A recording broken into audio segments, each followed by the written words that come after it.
निरंजन नायक जिला भिन्नक्षम संयोजक समग्र शिक्षा मयूरभंज।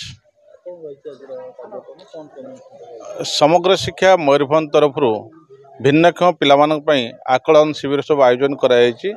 आम मयूरभंज जिले में 7865 जन भिन्नक्षम पिला विभिन्न विद्यालय पाठ पढ़ुंट।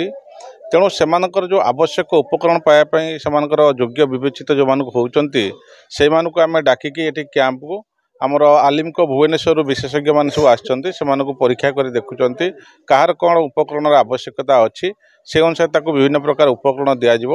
मयूरभंज जिले में गत 5 तारिख ठारू आमर ये आकलन शिविर आयोजन कराई। उदला, करंजिया, जशीपुर, रायरंगपुर शेष होती। आज बारिपदार 3टी ब्लॉक को लेकिन कार्यक्रम आयोजन कराई। सामाखुंटा, बड़साई और बारिपदा ब्लॉक को लेकिन आयोजन कराई। आउ 2 दिन शिविर अच्छी अन्य जो बाकी ब्लॉक गुड़िक अच्छे तार जो भिन्नक्षम पिलाने चिन्हटीकरण होती सब ये आसवे और आसला पर मुहूर्त जो मैंने सिलेक्टेड होते लिस्टेड होते जिनस पाइबापी डाक पुणी बंटा।